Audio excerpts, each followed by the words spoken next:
inakala ninyong kumikita ng limpak-limpak na salapi ang mga abogadong nagtatanggol kay Chief Justice Renato Corona sa impeachment trial, ang totoo'y libre po ang kanilang serbisyo.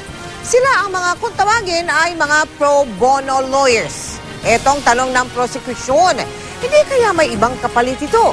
Gaya ng paborableng desisyon sa isang kaso? Nakatutok si Tina Panganiban Perez. Malalaking pangalan sa mundo ng abogasya ang mga pinili ni Chief Justice Renato Corona na mga tagapagtanggol niya sa impeachment trial. Ang kanilang mga kinabibilangang law firms, mga bigatin din. At kapag bigatin ng abogado, ang kadalasang iniisip ng mga tao, mabigat sa bulsa ang attorney's fees. Pero sa kaso ni Corona, pro bono raw ang trabaho ng mga abogado niya. May natatanggap kami dito kahit panggas? Honestly, wala.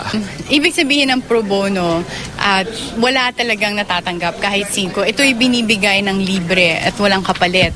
Naungkat ang isyong ito sa paglilitis kahapon ng banggitin ni Deputy Prosecutor Congressman Rodolfo Fariñas na labag sa Republic Act 6713 na nagtatakda ng Code of Conduct para sa mga nasa gobyerno ang pagtanggap ni Corona ng libreng serbisyo ng mga abogado. Baka raw kasi may ibang kapalit ito. Halimbawa, paborableng desisyon sa isang kaso. I-disclose ng mga abogado kung ano mga kaso na nakasampa sa Korte Suprema just to be fair and transparent to the other litigants who are opposing their cases. Ganito rin ang posisyon ni dating Senador Rene Sagisag. By today, ang utang na loob ni Rene, milyones na. Hindi naman babayaran yun dahil pro bono, ibig sabihin ng pro bono, puro abono eh.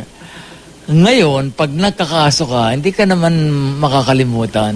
Ayon kay Atty. Salvador, hindi siya sigurado kung meron siyang kasong hawak ngayon ni Chief Justice Corona. Ako personally, ewan ko, meron siguro, pero matagal na, alam mo pag sa Supreme Court kasi, it will take time for them to study. And hindi naman ako magtataka and it will be raffled to him, but I doubt if it is yung ilan hindi I don't see any conflict, pero sa tingin ko yung mga miyembro rin ay wala, and hindi ako magtataka kung meron man mag-i-inhibit si Chief Justice doon. Sabi ni Corona, wala naman daw problema. Handa nga raw siya mag-inhibit kung sakasakaling umabot sa Supreme Court ang kasong hawak ng kanyang mga abogado. Kung hindi pera at hindi rin paborableng desisyon, ano kaya ang nakukuha ng mga taga-depensa sa pagtulong ng libre sa pinakamataas na opisyal ng hudikatura?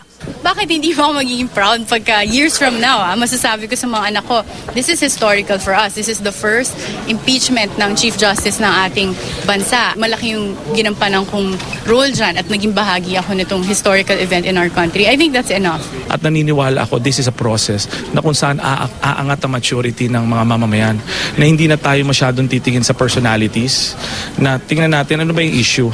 Ano man ang dahilan, may kapalit ba na wala? Ang mga abogado sa magkabilang panig, lahat nangangakong gagawin ang lahat para maipanalo ang kanilang kaso. Tina Panganiban Perez, Nakatutok, 24 Oras.